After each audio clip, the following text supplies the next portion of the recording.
Hello friends, welcome back. ഈ ഒരു സെക്ഷനിൽ നമ്മൾ ഡിസ്കസ് ചെയ്യുന്നത് എന്താ വെച്ചാൽ ഡി സി ജനറേറ്ററിൻ്റെ ടെസ്റ്റിംഗ് ആണ്. മെയിനായിട്ട് ഡി സി ജനറേറ്ററിൽ ടെസ്റ്റ് ചെയ്യുന്നത് അതിൻ്റെ ഇൻസുലേഷൻ റെസിസ്റ്റൻസ് ആണ്.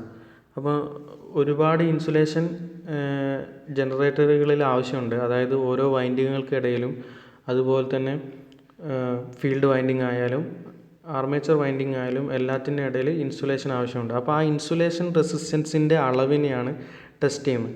ഇൻസുലേഷൻ റെസിസ്റ്റൻസ് ടെസ്റ്റ് ചെയ്യാഞ്ഞാലുള്ള ബുദ്ധിമുട്ടുകൾ അത് എന്താണ്, ഡി സി ജനറേറ്ററിൻ്റെ പ്രവർത്തനത്തെ തന്നെ നല്ല രീതിയിൽ തന്നെ ബാധിക്കും. അപ്പോൾ എന്താണ് ഡി സി ഇൻസുലേഷൻ റെസിസ്റ്റൻസ്, എങ്ങനെയൊക്കെയാണ് അത് ടെസ്റ്റ് ചെയ്യുന്നത്, ഇത് ടെസ്റ്റ് ചെയ്തില്ല എന്നുണ്ടെങ്കിൽ എന്തൊക്കെ ബുദ്ധിമുട്ടുകളാണ് വരുന്നത്, അല്ലെങ്കിൽ ഇതിൻ്റെ പ്രശ്നങ്ങൾ എന്തൊക്കെയാണ്, എങ്ങനെയൊക്കെയാണ് ഇത് പരിഹരിക്കുക, ആ കാര്യങ്ങളൊക്കെയാണ് ഈ ഒരു സെഷനിലൂടെ നമ്മൾ ഡിസ്കസ് ചെയ്യുന്നത്. അപ്പോൾ ആദ്യമായിട്ട് എന്തിനാണ് ഇൻസുലേഷൻ റെസിസ്റ്റൻസ് നമ്മളത് ചെക്ക് ചെയ്യുന്നത് എന്നുള്ളതാണ് ചോദിക്കുന്നത്. അപ്പോൾ ഇൻസുലേഷൻ റെസിസ്റ്റൻസ്, ഒരു ഡി സി ജനറേറ്ററിൻ്റെ ഇൻസുലേഷൻ റെസിസ്റ്റൻസ് കൃത്യമായിട്ട് തന്നെ ടെസ്റ്റ് ചെയ്തിരിക്കണം. അതായത് മെയിനായിട്ട് നോക്കേണ്ടത് എന്താ വെച്ചാൽ ഈ മെഷീൻ്റെ ഇൻസുലേഷൻ റെസിസ്റ്റൻസ് പോയിട്ടുണ്ടോ എന്നുള്ളതും അതുപോലെ തന്നെ അത് വീക്കറായിട്ടുണ്ടോ, ഇൻസുലേഷൻ വീക്കറായിട്ടുണ്ടോ എന്നുള്ളതും ചെക്ക് ചെയ്യണം. ഇനി ഇൻസുലേഷൻ വീക്കറായിട്ടുണ്ടെന്നുണ്ടെങ്കിൽ ഈ ഒരു മെയിനായിട്ട് അതിന് നഷ്ടപ്പെടാനുള്ള കാരണം എന്ന് പറയുക, ഇൻസുലേഷൻ നഷ്ടപ്പെടാനുള്ള കാരണം അതിൻ്റെ ഡൈലക്ട്രിക് പ്രോപ്പർട്ടി നഷ്ടപ്പെടുന്നുകൊണ്ടുള്ള അല്ലെങ്കിൽ ലൂസ് ചെയ്യുന്നതുകൊണ്ടുള്ള. അപ്പോൾ ഈ കാര്യം കൃത്യമായിട്ട് ശ്രദ്ധിക്കണം. ഇല്ലാന്നുണ്ടെങ്കിൽ മെഷീനിന് എന്താ സംഭവിക്കുക, മെഷീൻ അതിൻ്റെ ഫെയിലിയറാവും, മെഷീൻ്റെ ഓപ്പറേഷൻ ഫെയിലിയർ ആവുകയാണ് ചെയ്യുക. പിന്നെ ഈ ചെക്ക് ചെയ്യുന്ന രീതി എന്ന് പറഞ്ഞു കഴിഞ്ഞാൽ ഇൻസുലേഷൻ റെസിസ്റ്റൻസ് നമ്മൾ റെഗുലർ ഇൻ്റർവെല്ലായിട്ട് ചെക്ക് ചെയ്യണം. റെഗുലർ ഇൻ്റർവെൽ എന്ന് പറഞ്ഞാൽ ഇപ്പോൾ നമ്മളൊരു മെഷീൻ കണ്ടിന്യൂസ് ആയിട്ട് റൺ ചെയ്യുന്ന ഒരു ജനറേറ്റർ ആണെന്നുണ്ടെങ്കിൽ ഒരു ട്വൈസ് ഇൻ എ ഇയറോ അല്ലെങ്കിൽ വൺസ് ഇൻ എ 6 months ഒക്കെ ആയിട്ട് എന്ത് ചെയ്യണം, ഈ റെഗുലർ കൃത്യമായിട്ടുള്ള ഇൻ്റർവെല്ലുകളിൽ എന്ത് ചെയ്യണം, ഇതിൻ്റെ ഇൻസുലേഷൻ കാര്യങ്ങളും അതിൻ്റെ റെസിസ്റ്റൻസ് വാല്യൂകളും ഒക്കെ നമ്മൾ എന്ത് ചെയ്യണം, ചെക്ക് ചെയ്യണം. ഈ പീരിയോഡിക്കൽ ചെക്കിങ് മാത്രം പോരാ, എന്തും കൂടി ചെയ്യണം, ഇത് റെക്കോർഡ് ചെയ്യും വേണം. അതായത് ഈ വാല്യൂസ് എത്രയൊക്കെയാണ് എന്നുള്ളത്, ഇതിൻ്റെ മാറ്റങ്ങൾ, മുൻപുണ്ടായിരുന്ന വാല്യൂയും ഇപ്പോൾ ഉണ്ടായിരുന്ന വാല്യൂയും തമ്മിലുള്ള മാറ്റങ്ങളൊക്കെ എത്രയാണ് എന്നുള്ളത് മനസ്സിലാക്കാനൊക്കെ വേണ്ടിയിട്ടാണ് അത് റെക്കോർഡ് ചെയ്യുന്നത്. അപ്പം മെയിനായിട്ട് ഇൻസുലേഷൻ റെസിസ്റ്റൻസ് ചെക്ക് ചെയ്യുക എന്ന് പറഞ്ഞാൽ അതിൻ്റെ മെഷീൻ്റെ ഓപ്പറേഷൻ കണ്ടിന്യൂസ് ആയിട്ട് അല്ലെങ്കിൽ ഈസിനെസ് ആയിട്ട് വർക്ക് ചെയ്യാനാണ്. ഇനി ഇൻസുലേഷൻ റെസിസ്റ്റൻസിൻ്റെ ടെസ്റ്റിംഗ് എങ്ങനെയാണ്? അപ്പോൾ ഇൻസുലേഷൻ റെസിസ്റ്റൻസിൻ്റെ ടെസ്റ്റിംഗ് ചെയ്യാൻ വേണ്ടി നമ്മൾ ഉപയോഗിക്കുന്നത് മെഗറാണ്. മെഗർ എന്നുള്ള ഡിവൈസ് ഉപയോഗിച്ചിട്ടാണ് ഇത് ചെയ്യുന്നത്. മെഗർ എന്നുള്ള ഡിവൈസിൽ ഏകദേശം 500 മുതൽ 1000 ഡി സി വോൾട്ടേജ് വരെ സപ്ലൈ ചെയ്തിട്ട് ഈ ഇൻസുലേഷൻ്റെ അക്രോസ് ആയിട്ട് സപ്ലൈ ചെയ്തിട്ട് ഇതിൻ്റെ ബ്രേക്ക് ഡൗൺ വോൾട്ടേജ് കണ്ടുപിടിക്കലാണ്. ബ്രേക്ക് ഡൗൺ വോൾട്ടേജ് കണ്ടുപിടിക്കണം. അതുപോലെ തന്നെ അതിൽ നിന്ന് അതിൻ്റെ ഇൻസുലേഷൻ റെസിസ്റ്റൻസിൻ്റെ വാല്യൂ എത്രയെന്ന് നമ്മൾ കണ്ടുപിടിക്കുക. അപ്പോൾ നമ്മളൊരു ലാർജ് എമൗണ്ട് ഓഫ് വോൾട്ടേജും അതിൽ കൂടെ പാസ് ചെയ്യാൻ തക്കത്തായ രീതിയിലുള്ള ഒരു കറണ്ടിൻ്റെ വാല്യൂ കണ്ടുപിടിച്ചതിന് ശേഷം എന്ത് ചെയ്യാണ്, ഈ ഒരു റേഷ്യോ V/I റേഷ്യോ എടുത്തിട്ടാണ് ഇൻസുലേഷൻ റെസിസ്റ്റൻസ് കാണുന്നത്. അപ്പോൾ ഇത് കടത്തി വിടുന്നതെന്ന് പറഞ്ഞാൽ ഓരോ സ്റ്റെപ്പ് ബൈ സ്റ്റെപ്പായിട്ട് അല്ലെങ്കിൽ ഓരോ ടൈം ഇൻ്റർവെൽ, അപ്പോൾ ഒരു 10 സെക്കൻഡ് നേരം ഇങ്ങനെ കണക്ട് ചെയ്തു കടത്തി വിട്ടു, അല്ലെങ്കിൽ ഒരു 30 സെക്കൻഡ് ദൈർഘ്യത്തിൽ കടത്തി വിട്ടു, ഈ 500 വോൾട്ടോ അല്ലെങ്കിൽ 1000 വോൾട്ടോ കടത്തി വിട്ടതിന് ശേഷമാണ് എന്ത് ചെയ്യുക, ഇൻസുലേഷൻ റെസിസ്റ്റൻസ് ചെക്ക് ചെയ്യുക. ഇനി ഇത് ചെക്ക് ചെയ്യുന്നതിനായിട്ട് സ്റ്റാൻഡേർഡ് ആയിട്ടുള്ള റൂളുണ്ട്. അതായത് BIS എന്ന് പറഞ്ഞു കഴിഞ്ഞാൽ ബ്യൂറോ ഓഫ് ഇൻ്റർനാഷണൽ സയൻസ് എന്നുള്ളതിൻ്റെ അതിൻ്റെ റൂൾ അനുസരിച്ച് ഈ സെക്ഷൻ ഓരോ ഇൻസുലേഷൻ റെസിസ്റ്റൻസിൻ്റെ ടൈപ്പ്, അതിൻ്റെ വാല്യൂ, അങ്ങനത്തെ കാര്യങ്ങളൊക്കെ സ്റ്റാൻഡർഡൈസ് ചെയ്തിട്ടുണ്ട്. അപ്പോൾ ആ സ്റ്റാൻഡർഡൈസ് വാല്യൂവിൻ്റെ കാര്യങ്ങൾ നോക്കിയിട്ട് അതിൻ്റെ സ്റ്റെപ്പാണ് നമ്മൾ എന്ത് ചെയ്യേണ്ടത്, ഫോളോ ചെയ്യേണ്ടത്. അപ്പോൾ ചെറിയ മെഷീനും അല്ലെങ്കിൽ ലോ റേറ്റഡ് മെഷീനും അല്ലെങ്കിൽ മീഡിയം റേറ്റഡ് മെഷീനൊക്കെ ആണെന്നുണ്ടെങ്കിൽ ഇൻസുലേഷൻ റെസിസ്റ്റൻസ് കുറവായിരിക്കുന്ന രീതിയിൽ വേണം, അല്ലെങ്കിൽ മെഗാ ഓമിൽ വരാൻ പാടില്ല എന്നുള്ളത്. അതൊക്കെ ഓരോ റെഗുലേഷൻസ് ആണ്. അപ്പോൾ ഈ BIS 9320 എന്നുള്ളതിൻ്റെ റെഗുലേഷൻസിന് ഉൾപ്പെടുന്ന കാര്യങ്ങളാണ് ഇതൊക്കെ. അപ്പോൾ ഡി സി വോൾട്ടേജിന് അക്രോസ് ആയിട്ടാണ് എന്ത് ചെയ്യുന്നത്, ഇൻസുലേഷൻ റെസിസ്റ്റൻസ് ചെക്ക് ചെയ്യുന്നത്. ഒരു ഡി സി വോൾട്ടേജ് ഇത്ര സമയം, ഇത്ര ദൈർഘ്യം നേരം കടത്തിവിടും. മെഗർ ഉപയോഗിച്ചിട്ടാണ് ചെയ്യുന്നത്. ഇത്ര ദൈർഘ്യം നേരം കടത്തിവിടും. അതിൽ നിന്നുണ്ടാകുന്ന കറണ്ട് മെഷർമെൻറ്റ് കാര്യങ്ങളൊക്കെ വെച്ചിട്ടുള്ള കാൽക്കുലേഷൻസ് ആണ് നമ്മൾ എന്ത് ചെയ്യുക, ടെസ്റ്റിംഗ് ചെയ്തിട്ട് ഇൻസുലേഷൻ റെസിസ്റ്റൻസ് കണക്കാക്കാൻ വേണ്ടിയിട്ട് ഉപയോഗിക്കുന്നത്. ഇനി നേരത്തെ പറഞ്ഞ പോലെ ഏതൊക്കെ കാലയളവിലാണ് എങ്ങനെയൊക്കെയാണ് ഇത് ടെസ്റ്റ് ചെയ്യേണ്ടത് എന്നുള്ളതാണ് പറയുന്നത്. സാധാരണയായിട്ട് റെസിസ്റ്റൻസ് ചെക്ക് ചെയ്യേണ്ടതെന്ന് പറഞ്ഞാൽ ഓവർഹോൾസ് എന്ന് പറഞ്ഞാൽ അതിന് വരുന്ന പ്രശ്നങ്ങൾ, ഡി സി ജനറേറ്ററിന് എന്തെങ്കിലും ബുദ്ധിമുട്ടുകൾ വർക്കിങ്ങിൽ വരുന്ന പ്രശ്നങ്ങൾ ഉണ്ടാകുന്ന സമയത്താണ് മെയിനായിട്ട് ചെക്ക് ചെയ്യേണ്ടത് ഇൻസുലേഷൻ റെസിസ്റ്റൻസ്. അത് കൂടാണ്ട് പീരിയോഡിക്കായിട്ട് ഇപ്പോൾ നമ്മളൊരു റെഗുലറായിട്ട് ഓപ്പറേറ്റ് ചെയ്യുന്ന ഒരു ജനറേറ്ററാണ് എന്നുണ്ടെങ്കിൽ ആ ജനറേറ്ററിൻ്റെ റെഗുലർ ഇൻ്റർവെല്ലുകളിൽ ഇത് ചെക്ക് ചെയ്യണം. റെഗുലർ ഇൻ്റർവെല്ലുകൾ എന്ന് പറഞ്ഞു കഴിഞ്ഞാൽ എങ്ങനെയാണ്, ഇപ്പോൾ 6 മാസത്തിൽ ഒരിക്കലെങ്കിൽ അല്ലെങ്കിൽ ഒരു വർഷത്തിൽ 2 തവണ എന്നുള്ള രീതിയിലുള്ള ഒരു ചെക്കിങ് എന്തുണ്ടായിരിക്കണം, ഈ ഒരു ജനറേറ്ററിന് ഉണ്ടായിരിക്കണം. അപ്പോൾ ഇങ്ങനെ ചെക്ക് ചെയ്യുന്നതുകൊണ്ട് നമ്മൾ ചെയ്യുന്നത് എന്താണെന്ന് വെച്ചാൽ ഇൻസുലേഷൻ റെസിസ്റ്റൻസിൻ്റെ വാല്യൂ നമ്മൾ മെഷർ ചെയ്ത് അത് രേഖപ്പെടുത്തിയെടുക്കുകയാണ്. ഇപ്പോൾ ഓരോ വാല്യൂ ഇതിനും എന്തുണ്ടാവും, ഓരോ കണക്കായിട്ട് സൂക്ഷിച്ചിട്ടുണ്ടാവും. ഓരോ ടൈമിൽ ചെക്ക് ചെയ്ത് വാല്യൂ കണക്കായിട്ട് സൂക്ഷിച്ചിട്ടുണ്ടാവും. ഇത് എന്തിനാണെന്ന് വെച്ചാൽ മുൻപുള്ള റീഡിങ്ങും ഇപ്പോൾ വരുന്ന ഇൻസുലേഷൻ റെസിസ്റ്റൻസിൻ്റെ റീഡിങ്ങും അതുപോലെ തന്നെ ആ ഒരു ജനറേറ്ററിന് ആവശ്യമായിട്ടുള്ള ഇൻസുലേഷൻ റെസിസ്റ്റൻസ് എത്രയാണ് എന്നുള്ളതിൻ്റെയൊക്കെ ഡീറ്റെയിൽഡ് ആയിട്ടുള്ള ഒരു കാൽക്കുലേഷനും സ്റ്റഡിക്കൊക്കെ വേണ്ടിയിട്ടാണ് ഇതിൻ്റെ റെക്കോർഡ് ബേസ് എന്ന് പറഞ്ഞാൽ നമ്മൾ അതിൻ്റെ വാല്യൂസ് എന്ത് ചെയ്യണം, മെയിൻ കറക്റ്റായിട്ടുള്ള റെക്കോർഡുകൾ നോട്ട് ഡൗൺ ചെയ്തിട്ട് കൊണ്ട് നടക്കണം.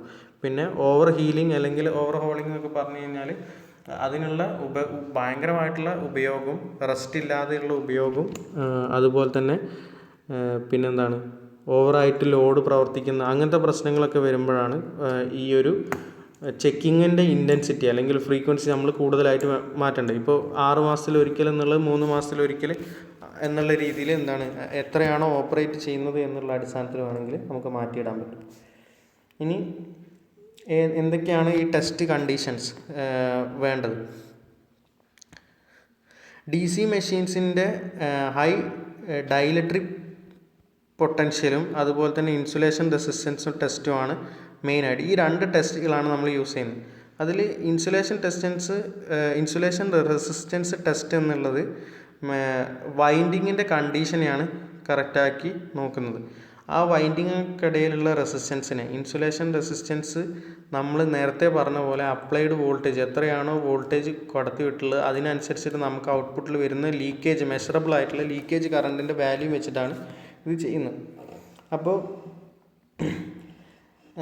ലീക്കേജ് കറണ്ടിൻ്റെ റേഷ്യോ വെച്ചിട്ടാണ് ചെയ്യുന്നത്. ഇത് കൂടാണ്ട് ലീക്കേജ് കറണ്ട് കൂടാതെ ഒരു പ്രിൻസിപ്പൽ കറണ്ടും അതിന് ഉണ്ടാകും. ഇൻസുലേഷൻ റെസിസ്റ്റൻസിൻ്റെ മേലെ അഫക്റ്റ് ചെയ്യുന്ന മെയിനായിട്ടുള്ള കറണ്ടുകൾ എന്ന് പറഞ്ഞാൽ leakage current over the winding surface, വൈൻഡിങ്ങിൻ്റെ ഭാഗത്ത് ഉണ്ടാകുന്ന ലീക്കേജ് കറണ്ടുകൾ. പിന്നെ conduction in current through insulation മെറ്റീരിയലിലൂടെ തന്നെ വൈദ്യുതി കണ്ടക്ട് ചെയ്യാൻ തുടങ്ങുന്ന സാഹചര്യത്തിൽ. പിന്നെ absorption current in the insulation, സാധാരണ ഇൻസുലേഷൻ കറണ്ട് അബ്സോർബ് ചെയ്യുന്നുണ്ടെങ്കിൽ ഈ 3 ഘട്ടങ്ങളിലാണ് ലീക്കേജ് കറണ്ടുകളായിട്ട് വരുന്നത്. അപ്പോൾ സാധാരണ ഒരു ഇൻസുലേറ്ററിലൂടെ ഒരിക്കലും കറണ്ട് കടന്നു പോകാത്തതാണ്. അപ്പോൾ നമ്മൾ എത്ര വോൾട്ടേജ് കൊടുത്താലും ഈ ഒരു വാല്യൂ, ഒരു ലീക്കേജ് വാല്യൂ കറണ്ട് ഉണ്ടാവാൻ പാടില്ല. അങ്ങനെയാണെങ്കിലാണ് പെർഫെക്റ്റ് ഡി സി ജനറേറ്റർ അല്ലെങ്കിൽ എന്താണ് പറയുന്നത്, ഇൻസുലേഷൻ റെസിസ്റ്റൻസ് പെർഫെക്റ്റ് ആണ് അല്ലെങ്കിൽ പക്കയാണെന്ന് പറയുന്നത്. പക്ഷേ അങ്ങനെ സംഭവിക്കാതെ ലീക്കേജ് കറണ്ട് വാല്യൂകൾ വന്നു കഴിഞ്ഞാൽ നമ്മൾ എന്ത് ചെയ്യണം, മെഷർമെൻറ്റ് എടുക്കണം. അപ്പോൾ അപ്ലൈ ചെയ്ത വോൾട്ടേജ് ഇത്ര നേരം കൊണ്ട് എത്ര കറണ്ട് ജനറേറ്റ് ആയി എന്നുള്ളതിൻ്റെ റേഷ്യോ നോക്കിയിട്ടാണ് ആ റെസിസ്റ്റൻസ് മെഷർ ചെയ്യുന്നത്. പിന്നെ സർഫസ് കണ്ടീഷനും ഇതിൻ്റെ കൂടെ നോക്കണം. സർഫസ് കണ്ടീഷൻ എന്ന് പറഞ്ഞാൽ അറ്റ്മോസ്ഫിയറിക് കണ്ടീഷൻ. അപ്പോൾ ആ ജനറേറ്റർ ഇരിക്കുന്ന റൂമിൽ വരുന്ന ടെമ്പറേച്ചർ, അവിടെ വരുന്ന ഡസ്റ്റ് പാർട്ടിക്കിൾസ്, അതിൻ്റെയൊക്കെ അളവ് അല്ലെങ്കിൽ മോയ്സ്ചറിൻ്റെ അളവ്, അതിനൊക്കെ ഡിപ്പെൻഡ് ചെയ്തിട്ടാണ് ഈ ഇൻസുലേഷൻ റെസിസ്റ്റൻസും ടെസ്റ്റൊക്കെ ചെയ്യേണ്ടത്, ഇൻസുലേഷൻ റെസിസ്റ്റൻസിൻ്റെ ടെസ്റ്റൊക്കെ ചെയ്യേണ്ടത്. അപ്പോൾ പിന്നെ അതുപോലെ തന്നെ ഈ ഒരു ടൈമിങ്, അറ്റ്മോസ്ഫിയറിക് കണ്ടീഷൻസും ഇൻസുലേഷൻ റെസിസ്റ്റൻസിന് എന്ത് ചെയ്യുന്നത്, ഓരോ ഫേവറബിൾ ആയിട്ടുള്ള രീതിയിൽ അല്ലെങ്കിൽ എന്താണ് ഇൻക്രീസ് ചെയ്യുന്ന രീതിയിലല്ല, ഇൻസുലേഷൻ റെസിസ്റ്റൻസ് കുറയാനായിട്ട് ഫേവറബിൾ ആയിട്ടുള്ള രീതിയിൽ എന്ത് ചെയ്യും, ആക്ട് ചെയ്യുന്നതായിട്ട് കാണാൻ കഴിയുന്നുണ്ട്. പിന്നെ ഇതിന് ചെയ്യുന്നതിനൊക്കെ ഓരോ ടെസ്റ്റ് സ്റ്റെപ്പ് ബൈ സ്റ്റെപ്പ് ആയിട്ടുള്ള രീതിയാണ് വരുന്നത്. അപ്പോൾ അതാണ് ആദ്യം പറഞ്ഞിട്ടുള്ളത്. Insulation resistance measured are affected by surface conditions മുഖേന തന്നെ ഇത് കൃത്യമായിട്ട് അഫക്റ്റ് ചെയ്യുന്നുണ്ട്. അപ്പോൾ മോയ്സ്ചർ അങ്ങനത്തെ കാര്യങ്ങളൊക്കെ നമ്മൾ എന്ത് ചെയ്യണം, ഇൻസുലേഷൻ ടെമ്പറേച്ചർ അങ്ങനത്തെയൊക്കെ നമ്മൾ കൃത്യമായിട്ട് നോട്ട് ഡൗൺ ചെയ്യണം. പിന്നെ മെഷീൻസിൻ്റെ over a period of time, ഒരു എത്രത്തോളം സമയമാണ് ഈ മെഷീൻ ഓപ്പറേറ്റ് ചെയ്തിട്ടുള്ളത് എന്നുള്ളതിൻ്റെ ഡീറ്റെയിൽസ് നമ്മൾ അപ്ലൈ ചെയ്യുന്ന വോൾട്ടേജിൽ നിന്ന് തന്നെ നമുക്ക് മനസ്സിലാക്കാൻ സാധിക്കും. പിന്നെ ടെസ്റ്റിങ്ങിന് മുൻപ് തന്നെ എന്താണ്, winding for insulation resistance it is recommended that the continuity test should be done. അതായത് ഒരു വൈൻഡിങ്ങിൻ്റെ മുകളിൽ വരുന്ന ഇൻസുലേഷൻ റെസിസ്റ്റൻസ് ടെസ്റ്റ് ചെയ്യുന്നതിന് മുൻപ് തന്നെ ആ വൈൻഡിങ് കണ്ടിന്യൂറ്റി ഉണ്ടോ അല്ലെങ്കിൽ അതിൽ ബാക്കിയുള്ള കാര്യങ്ങളിൽ എന്തെങ്കിലും തകരാറുകളുണ്ടോ എന്നുള്ളതൊക്കെ ഫീൽഡ് വൈൻഡിങ്ങിൻ്റെ ആർമേച്ചർ വൈൻഡിങ്ങിൻ്റെ ഒക്കെ കൃത്യമായിട്ട് എടുത്തിട്ടുണ്ടാകും. അല്ലാന്നുണ്ടെങ്കിൽ ഇതിൽ പ്രശ്നങ്ങളുണ്ടെങ്കിൽ ഈ ഒരു ടെസ്റ്റും നമുക്കൊരു ഫെയിലിയർ ആയിട്ടുള്ള റിസൾട്ടാണ് വരിക. അതായത് ഒരു ഫോൾട്ടി ടെസ്റ്റ് പോലെയാണ് വരിക.